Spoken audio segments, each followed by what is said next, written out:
Praise the Lord. मेरे प्रियजनों, आज आइए हम विशेष संदेश के द्वारा, विशेष वचन के द्वारा आज हम आप लोगों को मोटिवेट करेंगे जिनके जीवन में मुश्किलें हैं।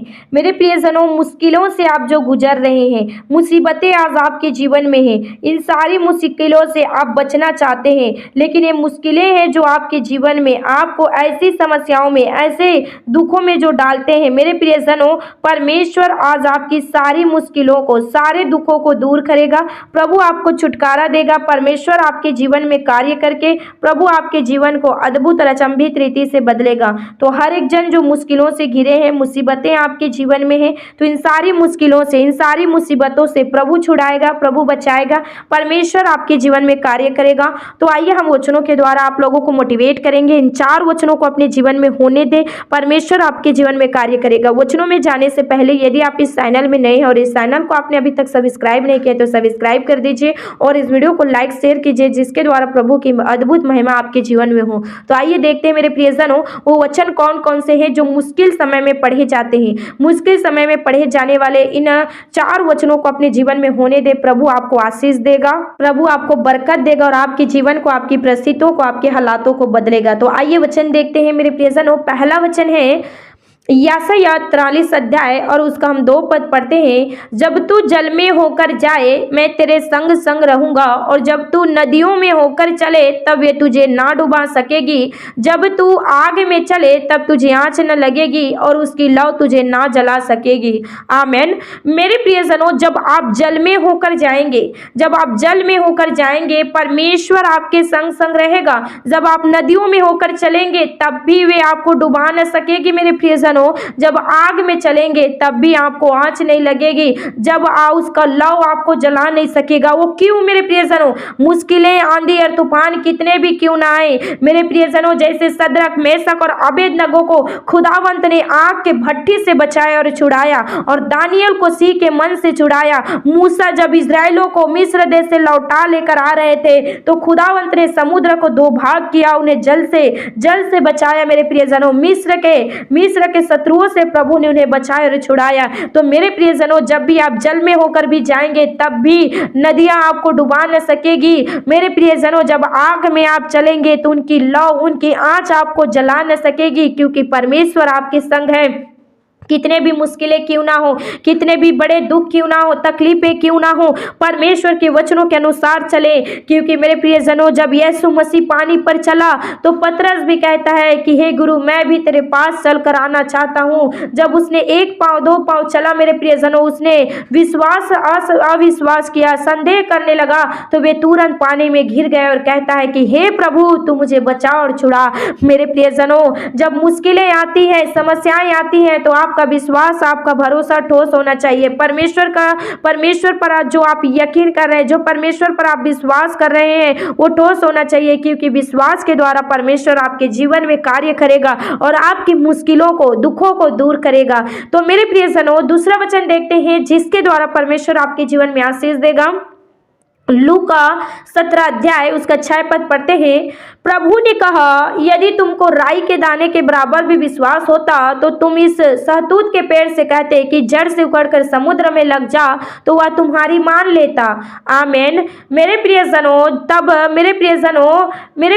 जब आपका विश्वास कमजोर होता है, जब आप कमजोरी में रहते हैं, तो मेरे प्रियजनों, आपका विश्वास होना चाहिए कि जिस खुदा पर आप विश्वास कर रहे हैं, वो आपके मुश्किल समय में, मुश्किल दुखों में, मुश्किल घड़ियों में प्रभु आपकी हेल्प करने वाला परमेश्वर है। यदि आपके अंदर राई के दाने के बराबर विश्वास होगा तो मेरे प्रियजनों, आप सहतूत के पेड़ से उखड़कर कहेंगे कि समुद्र में लग जा, तो आपकी कहने को मानेगा, आपके बोली को मानेगा, क्योंकि आपका विश्वास होगा। तब आपका विश्वास आपके अंदर आपकी मजबूती को बढ़ाता है। मेरे प्रियजनों, लोग बहुत सारे जन हैं जो कहते हैं कि हम तो विश्वास करते हैं कि परमेश्वर ही देखेगा, लेकिन वे विश्वास करते हैं, मुंह से तो बोलते हैं मेरे प्रियजनों, लेकिन उनको चिंताएं रहती है, वे डिप्रेशन में रहते हैं, मुंह से बोल देते हैं कि हमारा विश्वास प्रभु पर है, प्रभु देखेगा, संभालेगा, लेकिन क्या करें सिस्टर, मेरा घर वाला ऐसा है, मेरी बहन ऐसी है, मेरी सिस्टर ऐसी है, मेरे जीवन में समस्याएं, मेरे जीवन में दुख है, तकलीफें हैं, हम क्या करें? विश्वास है परमेश्वर पर। मेरे बहनों, मेरे भाइयों, यदि आप पर विश्वास होगा मेरे प्रियजनों, खुदावंत पर यदि आप विश्वास करेंगे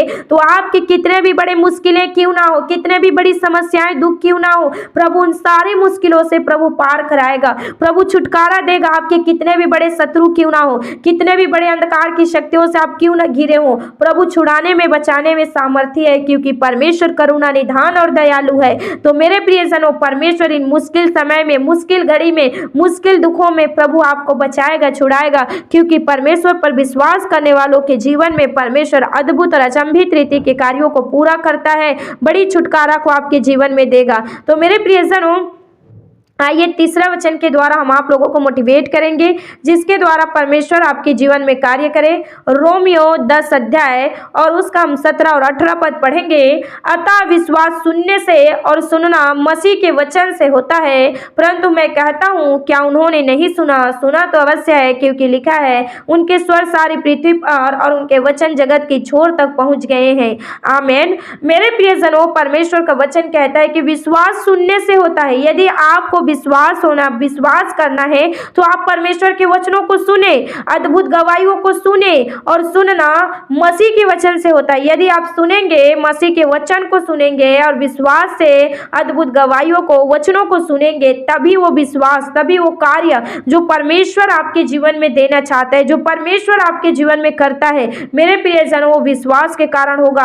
आज आपकी मुश्किलें, मुसीबतें कितने भी बड़ी क्यों ना हो, वचनों को सुने, वचनों के अनुसार चले, वचनों का पालन करें, परमेश्वर को वचनों को लेकर प्रार्थना करें। प्रभु आपके विश्वास के प्रतिफल के द्वारा आपकी मुश्किलों को, दुखों को, तकलीफों को दूर करेगा। वो आपको फ्री करेगा, आजाद करेगा, छुटकारा देगा, और आप अपने जीवन में बड़ी सुख और शांति को प्राप्त करेंगे। वचन क्या कहता है? उनके स्वर सारी पृथ्वी पर, उनके वचन जगत की छोर तक पहुंच गए। मेरे प्रियजनों, यदि आप विश्वास भरोसा करेंगे, परमेश्वर के वचनों के अनुसार चलेंगे, तो आपकी जो गवाही है, जो परमेश्वर का जो सुसमाचार, जो परमेश्वर की अद्भुत गवाही है, छुटकारा है, वे मेरे प्रियजनों पृथ्वी की छोर छोर तक होंगे, क्योंकि विश्वास के द्वारा परमेश्वर आपके जीवन में अद्भुत और अचंभित कार्यों को पूरा करेगा। तो मेरे प्रियजनों, चौथा वचन देखते हैं, जिसके द्वारा परमेश्वर आपके जीवन में कार्य करेगा।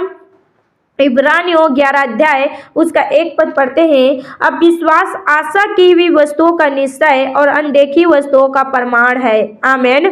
मेरे प्रियजनों, विश्वास आशा की वस्तुओं की निश्चय है। मेरे प्रियजनों, यदि आप विश्वास करते हैं, यदि आप भरोसा रखते हैं, परमेश्वर के वचनों के अनुसार चलते हैं, तो अनदेखी वस्तुओं का प्रमाण है। मेरे प्रियजनों, विश्वास आशा, आप विश्वास करेंगे, आपके अंदर आशा होगा, प्रेम होगा कि परमेश्वर इस कार्यों को पूरा करेगा। प्रभु मुझे बीमारी से चंगाई देगा, छुटकारा देगा। वो आपकी आशा के द्वारा, अब विश्वास आशा की वस्तु का है, निश्चय है, और अनदेखी वस्तुओं का प्रमाण है। मेरे प्रियजनों, विश्वास एक अनदेखी वस्तु है। आप विश्वास को देख नहीं पाते हो। विश्वास आप अपने मन से, अपनी आत्मा से, अपने हृदय से प्रभु पर विश्वास करके उनके वचनों के अनुसार चलते हैं। परमेश्वर देखता है, प्रभु जानता है कि मेरी बेटी, मेरा बेटा मुझ पर विश्वास कर रहा है, क्यों ना मैं इसकी प्रार्थना को सुनूं। तो आपके अंदर विश्वास होना चाहिए कि कितने भी बड़े मुश्किलें क्यों ना हो, परमेश्वर हर एक मुश्किलों से पार कराने वाला परमेश्वर है। जब मेरे प्रियजनों शद्रक, मेशक, अबेदनगो को आग के भट्टी में डाला गया, तो उसने ये नहीं कहा कि हम शायद आग में जलकर मर जाएंगे, हम क्या करें, कैसे करें। उसने क्या कहा? जिस खुदावन की हम आराधना करते, जिस खुदावन से हम प्रार्थना करते, वही यहोवा परमेश्वर हमें बचाएगा, छुड़ाएगा। उसने विश्वास किया। यदि आज आप भी विश्वास करेंगे, आपकी भी मुश्किलों से प्रभु छुड़ाएगा, तकलीफों से छुड़ाएगा, हर एक बंधनों से छुड़ाएगा, बचाएगा, क्योंकि परमेश्वर आपके जीवन में कार्य करेगा। तो मेरे प्रियजनों, मैं आशा रखती हूँ कि आज के जीवित वचन के द्वारा खुदावंत ने आपसे बोला और बातचीत किया है। तो इस वचन के पढ़े और सुने जाने में प्रभु आपको और हम सब जने को आशीषित करें। आमीन।